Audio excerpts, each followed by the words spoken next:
Alameda County District Flex. He's going to go ahead and give us a county update.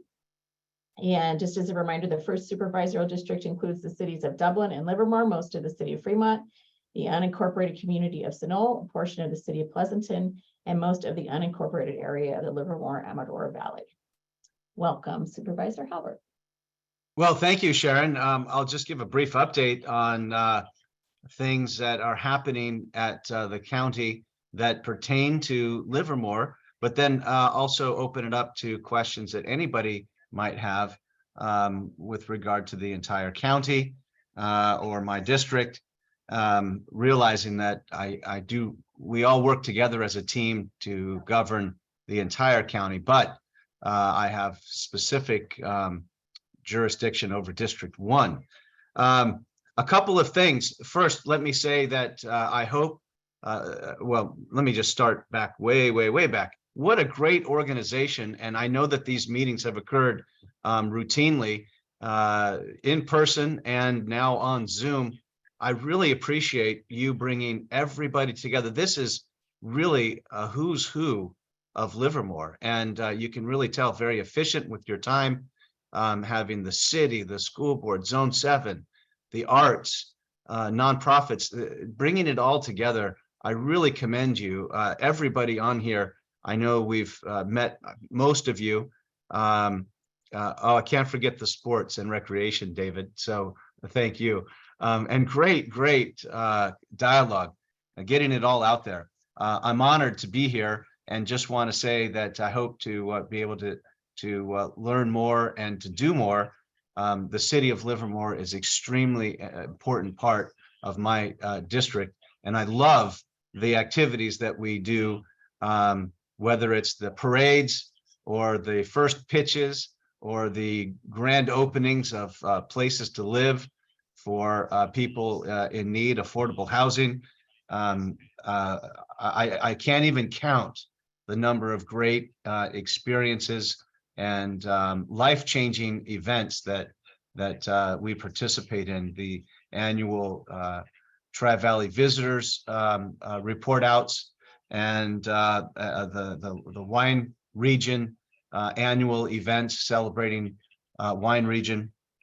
A couple of highlights. I want you to know that we're creating the East County Municipal Advisory Commission, a chance for those in East County, unincorporated Alameda County, outside the city of Livermore. So not directly in the lane here of the chamber, but really a close ally, neighboring jurisdiction, largely to include the wine region and the rural roads residents that live in Eastern Alameda County. They'll now have an official municipal advisory commission that will be seated, that will hear topics pertaining to them and be able to have a voice at the table officially. So my office is working on that.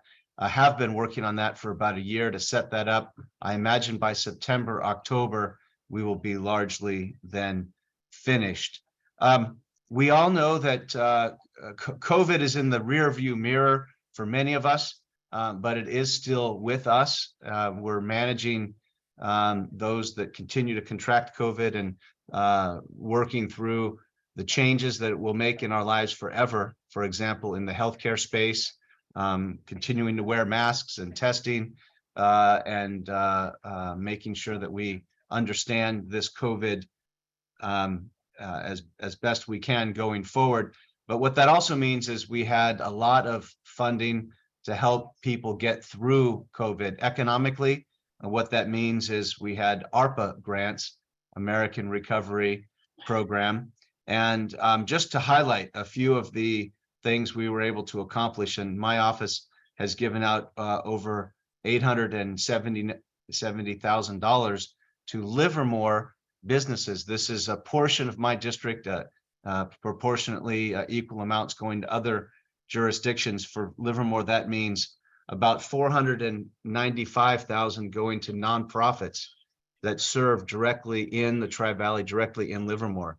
Tri-Valley Seek and Save, Tri-Valley Haven, One Nation Dream Makers, Culinary Angels, Livermore Performing Arts, your own Livermore Chamber of Commerce, Livermore Downtown, Dublin Little League, the Livermore Rodeo, Livermore Soccer, iGate, Livermore Valley Wine Growers Association, all just to name a few, all receiving grants somewhere in the 5,000 to 25,000, maybe even a larger grant, upwards of about 25, maybe 50 at the most. I think the chamber received as well. We included money to the Livermore chapters of the Rotary International, and in my district we have 10 Rotary clubs. I gave them each $25,000 to do good in the community. I couldn't think of a better organization to give that much money to than an organization that has a motto, service above self. And so as a fellow Rotarian, it was my honor to sort of award all of the clubs in my district with that. ARPA grants extended beyond nonprofit organizations economically to local businesses.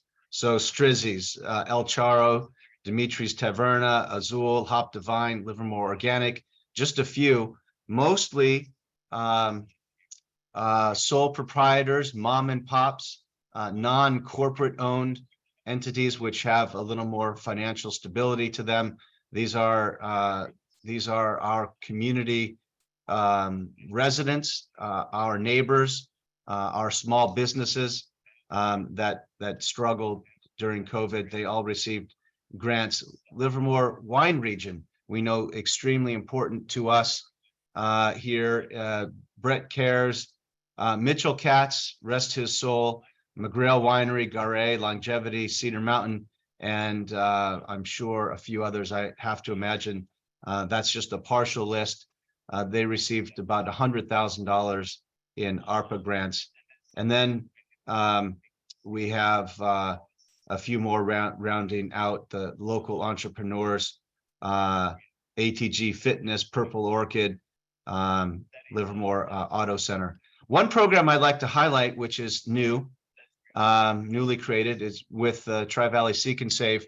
They have an automobile program. You've all heard the, what is it, 1-800 cars for kids, that kind of a thing. That jingle, just, I can't get it out of my head. They do not have a jingle, and I'm thankful for that. They do not have a commercial. They're not that big, but it is important that there are many people struggling with homelessness, struggling to find shelter, living in their automobiles. Sometimes those automobiles break down. They need fixing. Sometimes people would be better off if they got out of the off the street and into an automobile. You know, can you imagine that your next best step in life would be to be able to live in your car because you don't even have one, and that's better than where you are today, which is on the street. We're working with them on a couple of ways. One, to work with a network of auto mechanics who are willing to work for free or at cost, where we can provide parts to refurbish a car so that it can now run, or to keep it from falling apart. They accept car donations from anybody, and they accepted a grant from us to provide funding for the auto parts needed, for any services required if auto mechanic needs to charge a small fee. Again, most of them provide their services for free, thankfully. But the point being, a great way to get rid of a car that maybe you don't need anymore, but it needs a little bit of work.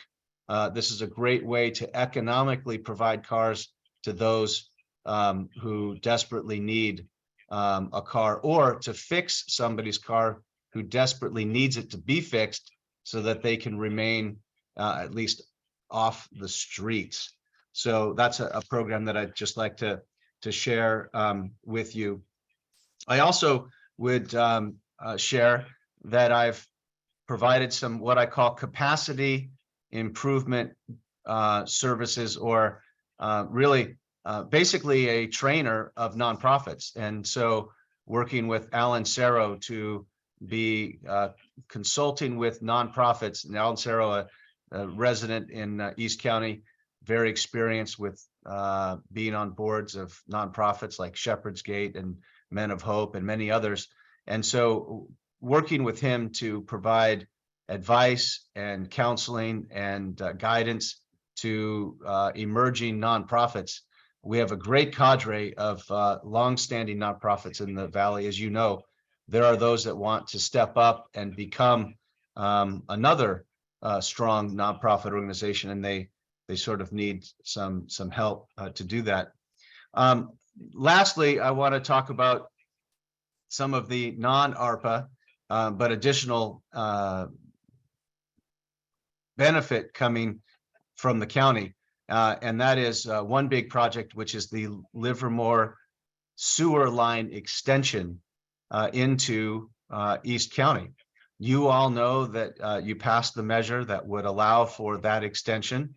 Thank you to those of you that supported that measure, that worked on that measure, that got it over the line. Mayor Marchand, you being one of them, and many, many others, for proving it's a first step. The second step is actually paying for it and designing it. And so the city of Livermore staff is working very closely with our county staff on the alignment, the costs, the environmental analysis to actually make that project come to fruition. It's likely to cost upwards of $20 million. We've already reserved $6.5 million. We've are pleased to announce that we've at least heard that $1 million would be coming from Congressman Swalwell in a grant from the government. $5 additional million that we're looking to bring in from the county through our community development agency. Not 100% finalized yet, but a strong momentum headed that way to secure that. But what we do have is $300,000 to be working on early design work. So that's already in progress. I don't have an exact date for that, but I would tell you that I hope we could break ground in about a year, and then however long it takes to actually construct. This will be an amazing project that will really improve the quality of life in Eastern County, taking people off of sewer and septic, rather off of septic and other non-connected ways of sewage disposal, connecting them into a treatment plant that will take nitrates out of the ground or prevent the future nitrates from entering the ground, but also it will provide the East County wineries an opportunity to connect in and actually be able to process their grape processing, which they currently can't do. It was completely amazing to me. For those of you that don't know, currently, when wineries have to bring in their grapes, wash the grapes, destem the grapes, and get them ready for crushing, they actually have to capture every drop that they use to wash those grapes into a truck, drive that truck somewhere else, dispose of that water in a way other than just discharging it into the ground, the streams. That's what they're doing. And so they can't continue to do that, trucking water that is used to wash the grapes to another location. If they can connect into the sewer line, they'll be able to process grapes on site. That will help make the profitability of the Livermore wine region more competitive with their neighbors in other wine regions, Napa, Sonoma, and the like, that already have these connections or have different ways to process their grapes. And we need that competitiveness. We need that capability in Livermore in order to retain the wine region. It will not survive, as evidenced by a number of acres which have gone fallow and unplanted, unreplanted. When a vineyard reaches its end of life, they're not being replanted. We have fewer acreage under vine now than we've ever had in recent past. And about 2/3 of Livermore's grapes are going to age out in the next 10 years. And so this is a very timely project. It literally, the life of Livermore wine region is on the line to make it happen. and we're a proud partner to bring that. So Livermore has done its part by voting to allow this to happen, and now the county has to come through and make it happen in order for the wine region to survive. So those are just a couple of updates. I would like to just open it up for questions, answers. I don't know how much time we have, but you can let me know, Sharon, if I go on way too long. But those are a couple of things that I came prepared to talk about. But honestly, fire away. I'm happy to answer any questions you might have. Thank you, Supervisor Haubert. Okay, first hand I see up is for Alan Burnham. Hey, Alan. So I just saw a report about incorporation of Castro Valley and San Lorenzo, et cetera, and the economic impacts of that. I'm interested in your perspective. I mean, I think it's more in another district than yours, but how would that maybe affect us? Yeah, that's a good point. I don't know how it might affect us other than the ripple through the rest of the county. I do believe that it's a little bit of a square peg in a round hole to have an urban environment like Castro Valley community. It looks like a city, it walks and talks like a city, but it's not. It's unincorporated Alameda County. As I draw the parallel between another previous unincorporated community, urban community, I can't go any further than think of Dublin. Dublin was just like Castro Valley 30 years ago, 35 years ago, when the residents of Dublin, an unincorporated community in Alameda County, decided to incorporate. Now, you can have your own perspective on the path that Dublin took. I believe at the time they called Dublin Scrublin, a tire shop or a smog oil change place or a fast food. Pick one of those three on every corner, and not much else.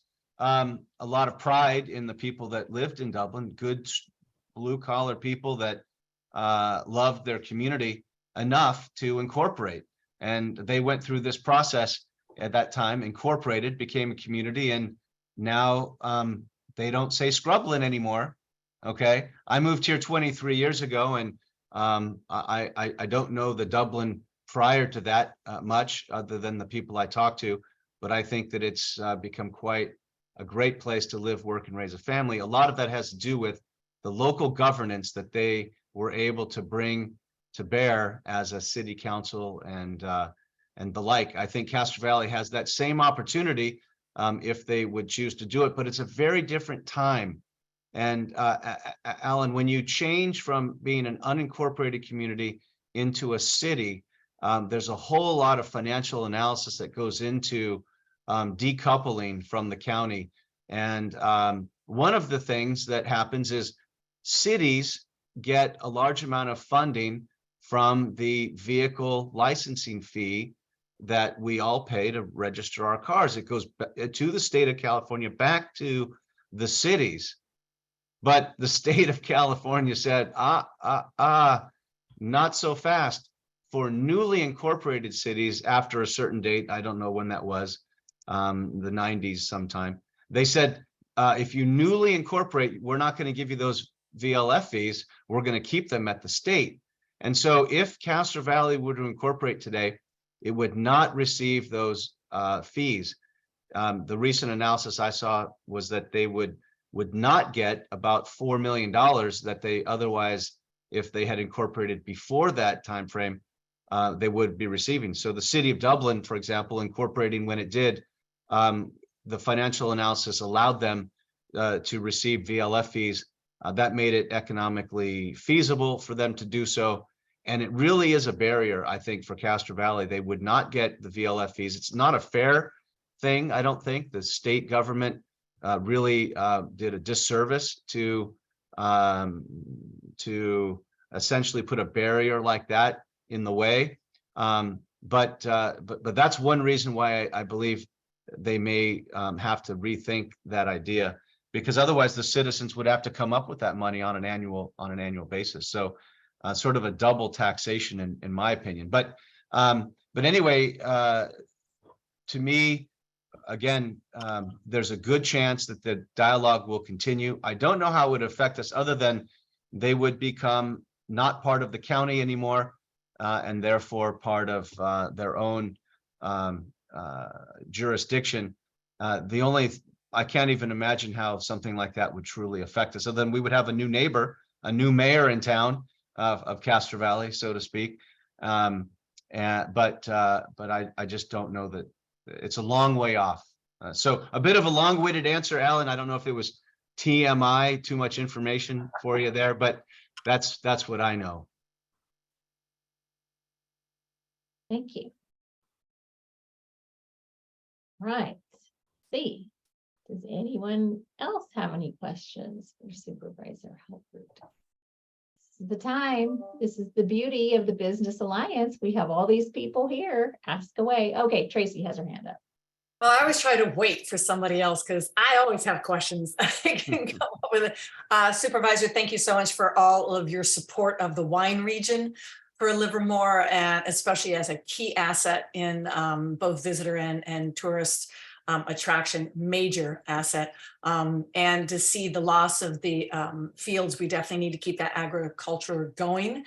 And agritourism is a very key element, I think, in our rural offerings, as well as, our future too. With the sewer coming and following the line of Tesla Road, I heard in the past there was a chance at putting those telephone poles underground. Could you do it at the same time? Tracy, that makes way too much sense. And don't ever try to do that when you think of government working together on a project like that. No, so here's the thing. Electric lines and sewer and water don't go very well in the same trench. And so for good reason, while it sounds like a great idea, for good reason, I guess, they just don't do that. What I'm hoping they could maybe do was do it at the same time. And that's like herding cats. I guess if they could do it at the same time, even in separate trenches. But I don't even know that is so possible. I'm pushing for that. It would be great to underground those utilities at the same time that we extend the sewer line. It's just complicated. I hear you. Good question, though. Great point. Yeah. Well, and I just wanted to let everyone know that last month, yes, because we're in August, last month, Visit Tri-Valley went to Santa Barbara for the California Wine Festival, and we took 9 of Livermore's wineries with us to create a Tri-Valley Alley. And while we were down there, to brand the region specifically, and we were met with rave reviews, and people kept coming back. So it was, and the wineries were, the vintners were very happy to attend and be able to shine the light on Livermore. So keep it going, Supervisor and Mayor. Thank you. Now, Tracy, thank you for mentioning that, but I'm just going to step in and say, with all deference to my great colleague, Mayor Marchand, the wine region really is outside of the city limits of Livermore. And so it really is in unincorporated Alameda County. And we just do know that, we're kind of the de facto mayor of Livermore wine region. So you can include me in all those wine things, and I'll invite Mayor Marchand, of course. But I am the mayor of wine region, Tracy. Just so happy to include you on anything wine related, Supervisor. That's why we work so well together. That's right. Absolutely. Yeah. Great. Any other questions? I'm happy to answer anything. I kind of wear my mind on one sleeve and my heart on the other. Nothing is all open on transparent. Anything you want to ask. Alan has another question. Yes, as I mentioned to you, I listened to the Alameda County budget deliberations, and kind of a brutal session, I guess, there. Well, the thing that confused me about that was the money for the Tri-Valley Haven. It sounded like it was approved pending finding someplace to get the money. And I didn't really quite understand how that worked. And Has it all been sorted out? So Alan, I can tell you that it's not 100% sorted out in that they are still finding the best place to find that money. One of the complications with funding and the budget is that we not only receive a direct line of revenue from property tax and sales tax and things, the county receives a lot of money from federal grants and state grants, and they all have different rules and compliance issues. And so we're trying to find the pot of money, of course, unrestricted money that you can do anything you want with. That's really great because you have a lot of flexibility. But you want to use that last because you want to keep those flexible funds flexible. We're looking to find if we can find a grant that we have where we can find the $2 million for Tri-Valley Haven. And thank you for even remembering that. It was in my notes to talk about that. The county is committed the $2 million to help progress the Tri-Valley Haven rebuild of their shelters and expansion of their bed count from 30 beds to 45 beds. Extremely well needed and a great project, a great organization that I love to support. But indeed, it's a matter of finding the right funding source that we would commit. It will happen. We did vote on it. It was fairly strongly supported, not by everyone, but on the county board. But we will find the money. It's just a matter of where, but that hasn't quite been done yet. It will be done. I'm 99% sure. Okay.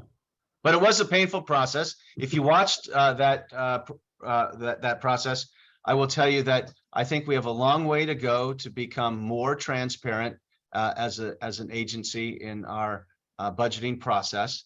I don't agree with my colleagues that it was as transparent as they think it is, at least one of my colleagues, but we'll try to work on that. I haven't gone through the county budgeting process just a few times, but I'm well versed in the budgeting process overall, having done it for many years before serving on the board. And I have ideas for how we can make it even more transparent. But one of the things that I requested of my colleagues, I didn't have unanimous support, it didn't pass, but I do have some support for it, and that's to provide more flexible funds to each district. I do believe that the Tri-Valley area and District 1 entirely, my district, by all accounts, we contribute around 27% of the general fund dollars to Alameda County. That's above our, 1/5, if you will, proportion, each district being about 20% of the county population. We contribute more than that in the way of funding, but we don't receive nearly even 20%, nearly even 15%. I don't think we receive even 10% of the county's budget. And that's for many reasons. We don't experience the same needs that the county is mandated to serve as, say, Oakland or other parts of Alameda County. So it's not that we should receive 20%. I'm not asking for that, but I do think that we don't receive what would be our fair share. I don't believe that we're receiving the mandated services that to the level we should. And so I requested that we would receive some additional flexible dollars to be spent that we could allocate to District 1.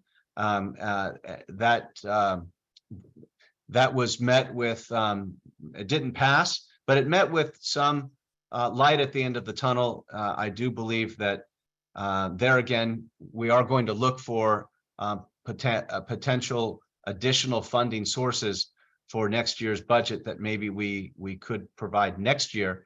What that means is whenever we budget for next year, we're going to be very conservative with what the sales tax revenue and property tax revenue might be for the upcoming year, knowing that we're headed into a slow or maybe a down cycle.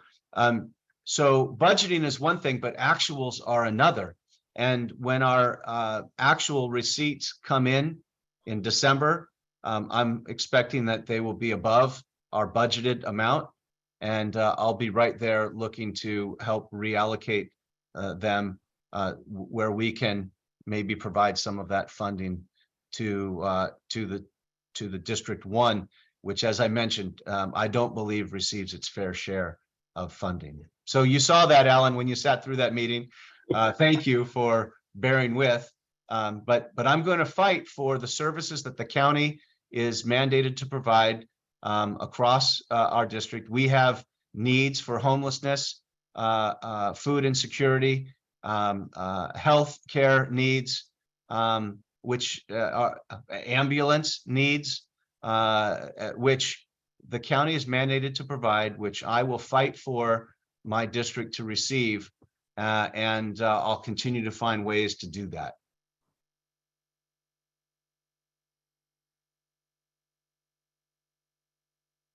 Okay.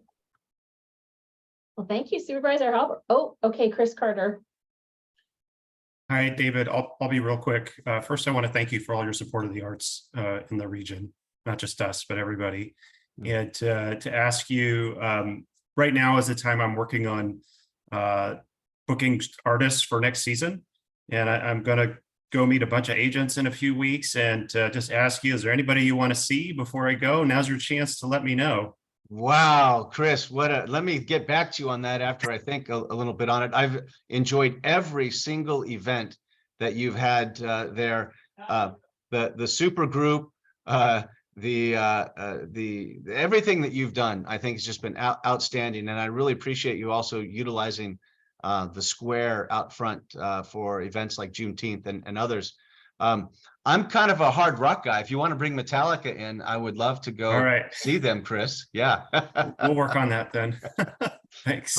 But I actually love all kinds of music, and so I will tell you that whatever you bring in is going to be great. The fiddle group that you brought in, the traveling, what was it called, Chris? The fiddles that came in from Europe. The Scottish fiddlers. No, the ones that were the Jewish. Oh, the Holocaust. Oh, yeah. The Violins of Hope. Violins of Hope. Yeah. What an inspirational message that was. And a great group of people. I really commend you for doing all you do to make the community as great as it is. Again, everybody on this call coming together to make Livermore just a great place. I commend you all. I do have a 9 o'clock that I have to get off to. I don't know if you keep going, but yeah, that's great. And I would say it would be awesome if Supervisor Haubert today had Metallica as his walk-up song at the Little League World Series. I think that would be awesome, but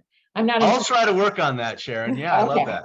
All right. Okay, everybody. Thank you all. Take care. Thanks for being here. Let me just leave you with the notion. I'm an open door policy. You can't reach out to my office staff or me directly, especially the people on this call, the fabric of the community.